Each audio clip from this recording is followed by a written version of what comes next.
welcome back to my channel. It's your girl Kaylin. Welcome back. Today is Tuesday, November 11th. It is 8:20. I'm about to start making breakfast before I wake up the girls. I am just making bacon, light stuff, like her usual stuff. One has to go to swim, so I like changed the schedule around. That way we could go a little bit earlier, especially now that it gets dark so late and it's cold. So it's just like we want to be in and out, in and out, in and out. Not always, not always out and about late. Because she was going at like 5 p.m. before. So it's like, no, we don't want to do that in the winter. So moved her up to 10 o'clock. That is good for me. Because that means like the rest of the day I don't have to worry about trying to like get them up, get them ready, do all this kind of stuff. So this is just gonna be probably this is probably just gonna be like a day in the life, to be honest, because I didn't wake up as early as I wanted to be able to do like my devotions and stuff, like my full Bible study. So I'll have to work on that. Because that was the goal, to wake up and do my whole morning routine with my full Bible study, but I didn't get a chance to do that. So what I'm gonna do is just show you guys kind of like on days that I don't do that, how do I get my time in with God? Because you can feel when you don't have, or when you're not spending as much time with God as you should. Like whenever I'm doing my deep Bible studies, I'm in my Christian books, I'm listening to Christian podcasts or a sermon or whatever, like I can tell based off like how I'm acting, how I'm feeling. It's very evident like when I'm heavily in my word and when I'm like or what I could do a little bit better. So you have to like learn how to recognize that. Like sometimes when you're just off, like you just need that reset, you just need that direction, you just need to renew your mind and put it back on what it's supposed to be on, which is God's word, God's truth, God's wisdom. So I'm probably gonna do my devotional because I can still do that. It's very quick. The devotional that I'm doing, there's a lot of changes going on again, but I am not gonna talk about them till later because I want to get into a routine of stuff. But just know there's more. There's more. There's always more. That's just what it is. So still reading Unshakable, the devotional Unshakable by Christine Kane. It is November 11th. This is if any of you guys are new, because I know I have some new subscribers. This is the Devote Journal. It is the best journal for devotions. I have not found anything that I like better. I have been using this for months now. I think like months and months and months, almost a year. So it has Devote at the top with a little gold heart, Devote here with a little bear, and then it's by Modern Faith. And I always link it down below, but I have all my daily devotionals in here. So it just has your date, main subject, devotion source, notes, a reflection as in like what can you learn from this, how can you apply it to your life, prayer, and then any important scriptures. Like some devotions will have extra scriptures that they put in there for you to reference to or to like link everything together. So this is literally the perfect thing. 2 little pages and then that's your morning devotion. Like this is like my quick morning devotion. So let's see what today is. Oh yeah, okay. This is a good one. This is a good one to share. So, have you seen my daughter? And this is Matthew chapter 18 verse 12. Maybe let me not have y'all right on top of the bacon grease. If a man owns 100 sheep and one of them wanders away, will he not leave the 99 on the hills and go to look for the one that wandered off? And the devotion reading is, I was in a London bookstore on Oxford Street, one of the busiest streets in the world. When I lost my 3-year-old, I'd look away from Catherine for a moment, and when I turned back, she was gone, vanished. I looked out at the teeming sidewalk of people, first confused, then frantic. I ran outside in search of her. I climbed on top of a mailbox screaming, Catherine, Catherine. I stopped strangers. Have you seen my daughter? Then I saw her. She had just walked around the corner to the children's book section and was sitting behind a bookshelf, mostly hidden. While I had been frantic, she had been reading. I will never forget that feeling of panic.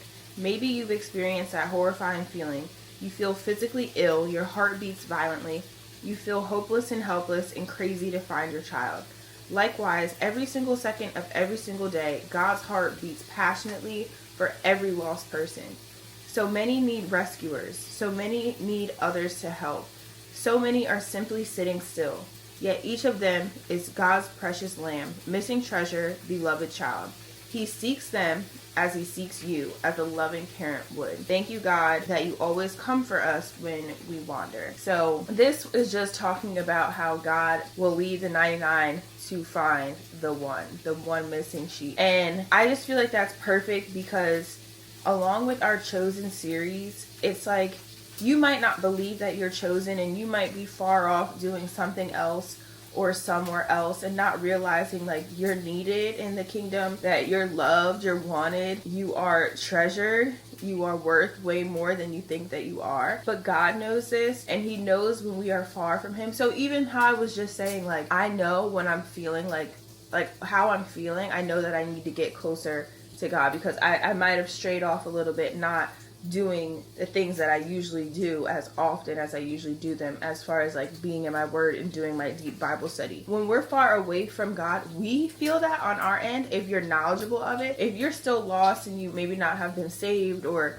you might have left for a little while because of something that might have happened to you, or a circumstance that kind of like shook you up, and you just left because of a lot of things. When people go through things, they blame God, they ask God, why is this? They don't understand that even through the circumstances, God is working everything out for your good.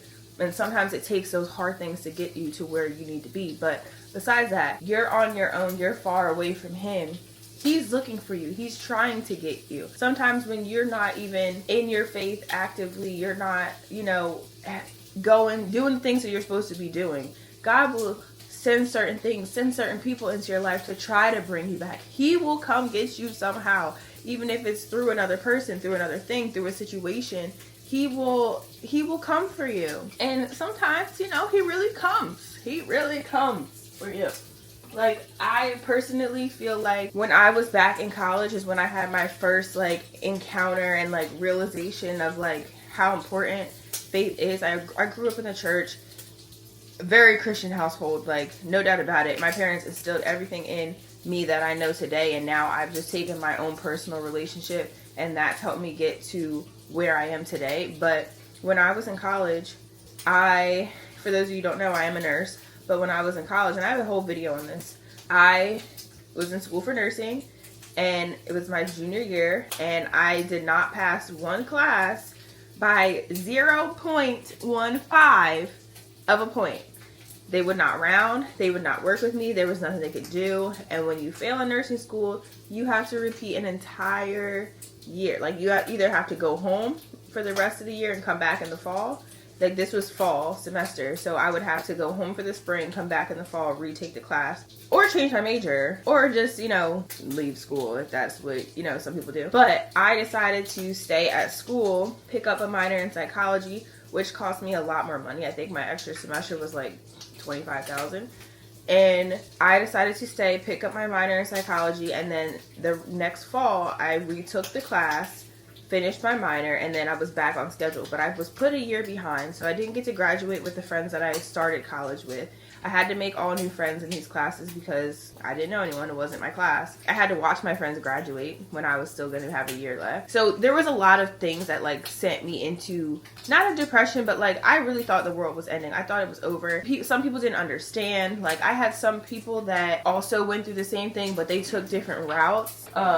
Some changed their majors. Some completely just left for the year and came back. So I was the only one who did what I did specifically. But it was just a hard time, and it was a time where I was like, I don't know what else to do. I thought that nursing was going to be the thing for me, but the way that it has been, it's just like, why would I quit now? But I just didn't understand. Like, when you're in the heavy moments of hard situations and circumstances that happen to you, you're not really thinking that rationally. You don't see the big picture. But that year, that time that I spent, that extra year, that year was very pivotal in my life now.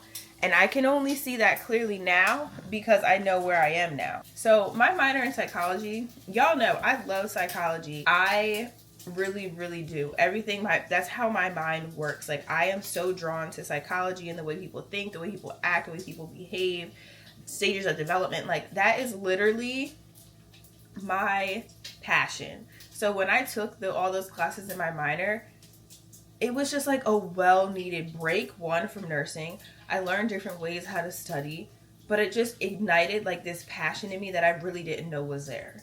So if it wasn't for that situation happening, no one wanted that to happen, but if it wasn't for that situation, I wouldn't be where I am today. And I really do have a passion for mental health. And if you follow me on my socials, like, you know that I'm building this milestones of motherhood. It's on pause right now, but I'm building this milestones of motherhood, which is bridging the connection between faith and perinatal mental health. So that all stemmed from that year. So it's just like, you know, some things in our lives happen and we don't understand it in that moment, but later on, I promise God will make the picture clear. He will make you understand why everything happened the way that it did, why he had to take you to certain things, because it also grows you. Not only will it bring you to a certain point in your life, it's going to grow you, your character, gonna help you get that heart posture correct, because I am a totally different person than I was before. Like, not saying that I was like this mean person, but the way that I think, like, I'm much more mature, I'm much more wise in the decisions that I make. I am a lot, like, being in my word and having a strong faith, I am so much more at peace with things. Things don't bother me as much as they used to. I don't allow things to get the control over me.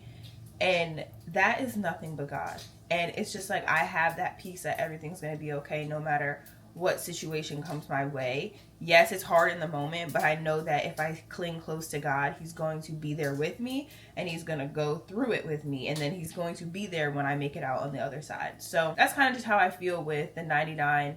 He'll leave the 99 to get that one. Whatever it is that you're going through, he knows. Wherever it is that you are, it's not too far for him. He will come get you and he's waiting for you. So if you are in a spot and you feel alone, like, being alone, that's that time where you can really be transformed and renewed. Because now that I think about it, all the times that I've ever pushed or like really had to cling and hold fast to God and be in my word and like zone everything out, it was always the times where I felt most alone. Like, no one around me understood, no one around me could get it, and you just felt alone. Like, you just feel kind of like isolated. You feel like you're on an island by yourself, and that, like, not what was me, but you feel alone. That is when God comes in and comes to get you, because you're not alone.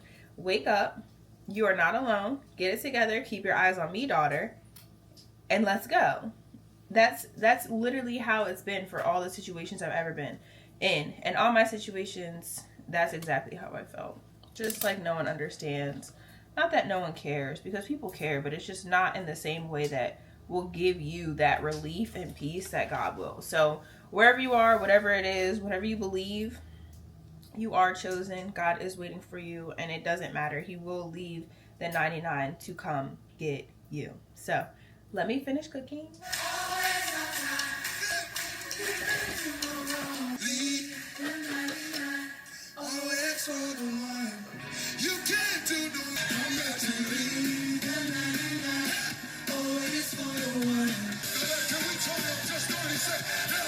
Why you got a frying pan in your hand? What you doing with that?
May, June,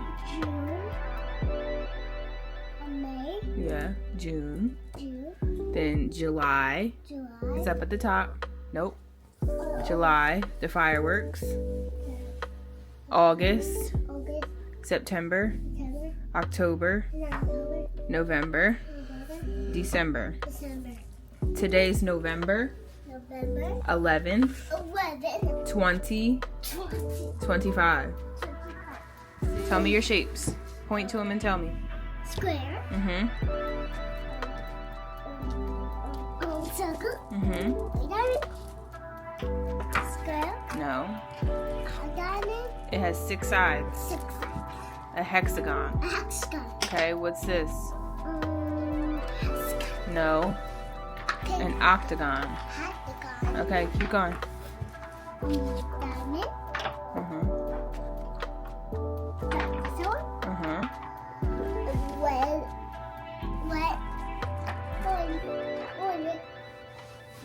Yellow. No. Yellow. Green. Blue. Purple. Pink. Black. White. Good job. Now. 2, 3, 4, 5, 6, 7, 8, 9, 10. Keep going. 12, Nope. 11. 11, 12, 13, 14, 15, 16,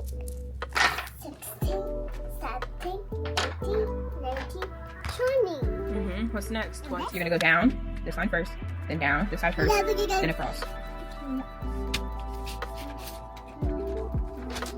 Good job. Now you gonna do the other side.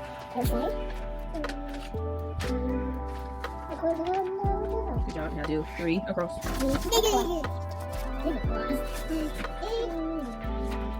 Good job. What letter is that? Okay. Now for the little A, you're gonna do a circle, and then 1 line next to it.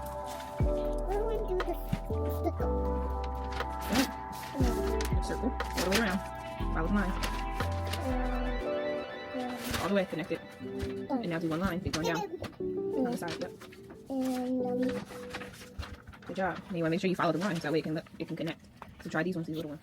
Okay. Hey y'all. So I wanted to pop in and update you guys. I said I was going to update you on what I have read and You Are Called. So I know this video is probably all over the place, but that's my life right now. And I'm just trying to, share. This is like a real vlog. It's going to be all over the place because I'm all over the place right now. But anyway, chapter 12 is talking about the hindrances to multiplication. Okay, which I finished. But chapter 11 is where I ended off and I picked up on yesterday. So I just want to talk about chapter 11. And it was talking about the fact that we need to be using our gifts and multiplying them and not just maintaining them. So it's like, if you have a gift, it talked about being able to pour that gift into others. Like if you're really good at something else, teaching somebody else how to do that. Like we're building up and expanding the kingdom. And it talks about the importance of unity. And it just makes me think about, like, I have such, like, just came on my heart and desire to, like, be more involved and really find a place in my church to be involved and, like, use my gifts and talents. And when I was reading this, it just made me think about that even more. Like, how could I be using my gifts and talents to help advance the kingdom? How can I use my talents to help the leader that I am under? And I have just been thinking about that a lot, maybe for actually a while now. I definitely wrote about it in my prayer journal before, just wanting to walk in purpose, wanting to see my gifts and how they can be used and my talents and how they can be used, because I know they're for reasons and I know they're to help. So it's just like this book just really pointed out something that was already on my mind. And how we should be trying to be in sync with God's purpose and plans for us. And we can only do that if we are spending time with Him, if we are developing our gifts, if we are, strengthening our gifts and then utilizing them and not hiding, not trying to maintain, but try to multiply and expand and get out there. So chapter 12 was talking about the parable in Matthew chapter 25. It's Matthew chapter 25, verse 24 to 25. And it says, Master, I knew you were a harsh man, harvesting crops you didn't plant and gathering crops you didn't cultivate. I was afraid I would lose your money, so I hid it in the earth. So this is a parable where three servants were given the same amount of money, and they all did something different with it. And this one specifically did nothing with it. He actually buried it. And when asked about it, that was his response. So I knew you were a harsh man. I was afraid I would lose your money, so I hid it in the earth. And it's just talking about what could cause us to be like this servant who is wicked and lazy, as they say. And one of the main things that stuck out to me was that first line, Master, I knew you were a harsh man. God is not harsh. That is absolutely the opposite. Like, he is love. He's there for us. He wants us to come to him. He wants us to be using our gifts and what he gives us to go out into the earth and expand and, help other people and bring them closer to him and bring them to him. So for him to say, Master, I knew you were a harsh man, that goes to show he didn't know his master. He didn't know whom he was serving. And it's really important for us to not be like that, because we need to know the character of God, because it would definitely help us in a lot of the things that we face and go through to understand who our Father is. What is his character? What would he do? What would he not do? What would he say? What would he not say to us? So it says, this servant didn't eternally multiply for two reasons. He did not know the character of his master, and he was afraid. So it said, I was afraid I would lose your money, so I hid it in the earth. I wrote, you don't know the character of your master because of your relationship with him. If you don't have a relationship, you think that he thinks that he's harsh because he doesn't have a relationship with him. He was afraid, and that shows that he allowed fear to take control. And you're scared because you're unaware of your master's character. You wouldn't be scared if you knew that you were serving a loving God who will accept you, who will work with you through your setbacks and maybe some of the weaknesses. He will grow you and strengthen you so that you can be who he created you to be and do the things that he created you to do. If you don't know that, if you don't build that in your own time with him in your relationship, you're going to be operating out of fear, because you're going to be like, I'm not good enough. I'm not this. I'm not that. And those are the lies that you believe from the enemy, because who does God say you are? When you get into that quiet time with him and you are really building your relationship and listening to the words that he says, that is the truth. That is what our mind and our heart should be rooted in, the truth. If it's rooted in the truth, there's no room for fear. There's just no room for fear, because we know we have this understanding and knowledge of who God is, what he says he's going to do, and who he says we are. So it was talking about that a lot, and it referenced Luke 12:2-3, and it said, the time is coming when everything that is covered up will be revealed, and all that is secret will be made known to all. Whatever you have said in the dark will be heard in the light, and what you have whispered behind closed doors will be shouted from the housetops for all to hear. So the point was saying that deception, dishonesty, trickery, duplicity, and other similar behaviors cannot coexist in the real presence of God. So it literally said, like, in the presence of God, you cannot lie. When the master asked about what he did with his money, he straight up told him, I hid it. I knew you were a harsh man. I hid it, and I was afraid. Like, it was so truthful, because in the presence of God, you're not going to be able to lie. And you will be judged. And that's basically what it was saying. Like, you will be judged, and you will only be able to speak the truth. So another thing that I just highlighted was true life is found only in knowing him. Repentance means to walk away permanently from a self-seeking lifestyle and lay down your life for him. And it asked a question that really made me think, and that's why I like this book and I recommend it, because it really makes me like, girl, you got to get it together, which is, it's a work in progress, you know what I mean? But it said, at this point in your life, what mindsets or behaviors might be hindering your relationship with God, blocking the authentic closeness with him that your soul deeply craves? So before in the video I was mentioning how, like, I can feel when I need to get into my Bible. I can feel when I've strayed just a little bit too far from God or like my time with him. It shows through my behavior. It shows through my thought processes. So I put laziness and procrastination, lack of prioritizing my time, and fatigue. And I can pinpoint why each of these things exist. The laziness and procrastination are like, they go hand in hand, because I'm always like, oh, well, I don't really feel like doing it right now. I could do it later, and you try to push it off. But that, you just keep pushing it off.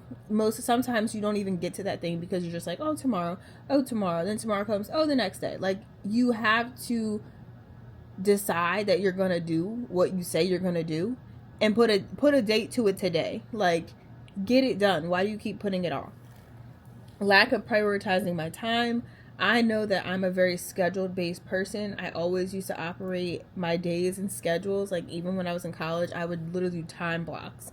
And while it's not really necessary to do that, I can at least be using my planner a little bit more and prioritizing my day and trying to schedule out things. Maybe having certain days be for this thing, and then next day be for that thing, or every Fridays I'm doing this. Like, I have to do it like that because there's so much that I want to do, but if I try to do it all in one day, it's not going to happen. It's just not going to happen. So it's like, little by little, I need to be scheduling these things and planning accordingly.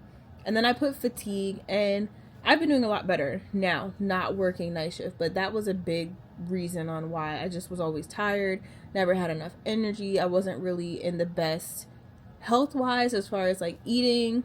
My circadian rhythm, everything was off balance working night shift. So now I feel like I'm in a better spot, but to combat it even more, I could be going to bed earlier so that I can wake up earlier and actually feel refreshed. I could be filling my body with nutritional meals and not junk and snacks. Not that I really do that, but I don't eat as much. So it's like being mindful of what it is that I eat, incorporating more fruits and vegetables, incorporating more protein. That's all kind of things that I know that I can do. So it's like, this book helps you self-reflect on why it is that you're not doing what it is that you're supposed to be doing, and how can you get there, because you are called, you have purpose, you have been chosen.